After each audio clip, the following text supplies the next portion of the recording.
Hello everyone. In this tutorial, what I'll be covering is the PHP for loop, and the for loop functions very similar as the while loop. However, it is just coded a different way and contains a little more code.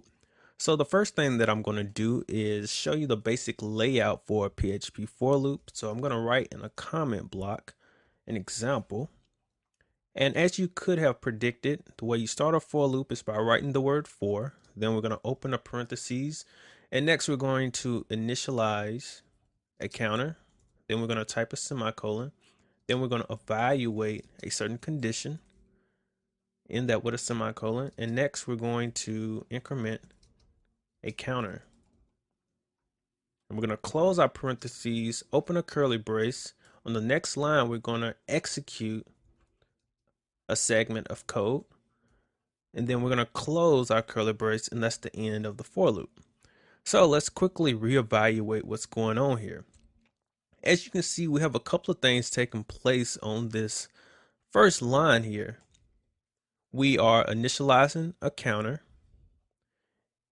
We next created a certain condition that we need to evaluate to see if it's true or false. And lastly, we are incrementing the counter.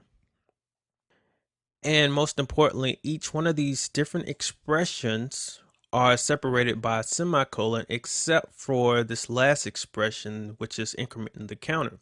Now the counter gets incremented after we execute this code.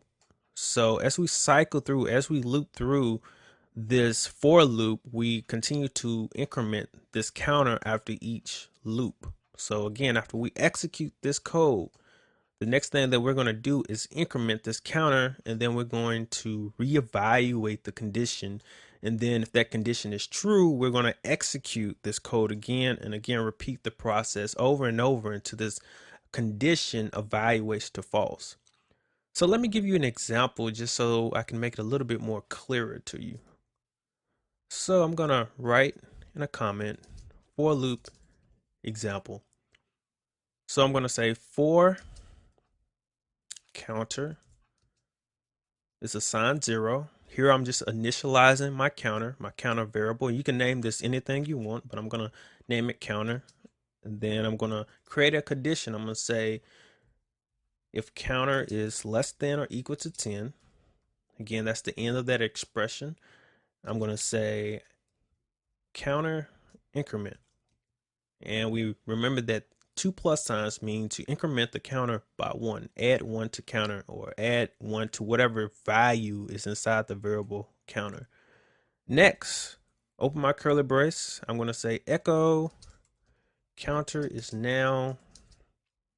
I'm going to say counter, then we're going to put a horizontal line, put a double quotes in it with a semicolon, and then I'm going to end this for loop. All right, so let's reevaluate what's going on here. Again, I initialized my counter to 0, and I could have initialized it to 2 or 3, 4, 5, whatever I wish to. But again, just to make it easier to understand, I initialized it to 0, and then I created a condition that I want to evaluate before I execute this loop and after I execute this segment of code. So I created a condition that I want to evaluate to see if it's true or false. So after I execute this code, I'm going to increment my counter, or I'm going to execute this expression. So I'm going to increment my counter by 1 because I specified right here that I wanted to increment it by 1. So really, I could have put counter is equal to counter plus 1 instead of 2 plus signs, and that would have done the same thing. So if you want to increment it by, say, 5 each time we finish executing the code that's between this curly brace, and again, it could be multiple lines of code here. After it gets done executing that code, it's going to execute this expression that you specify here.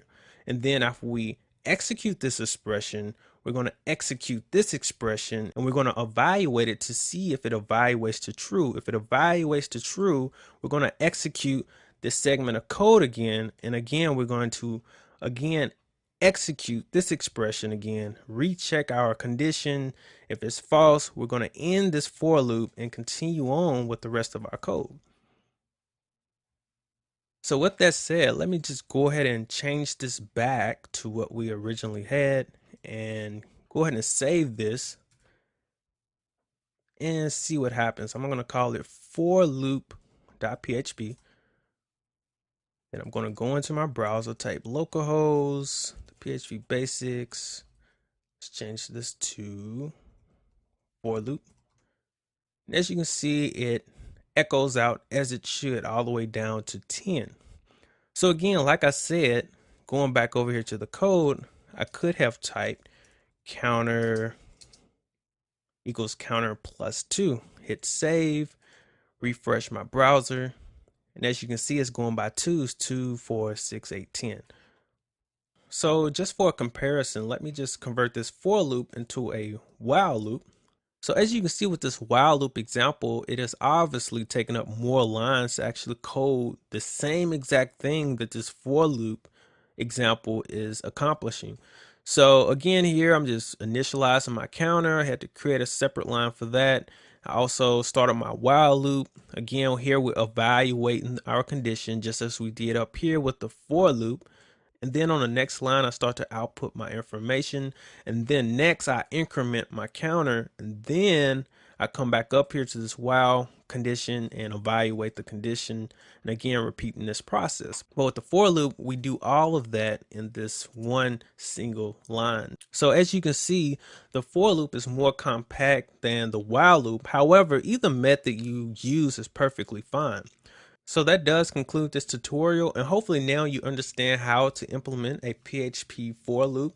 So be sure to take the online quiz at thephpbasics.com to ensure that you understand the core concepts for a PHP for loop, and I will see you in the next video.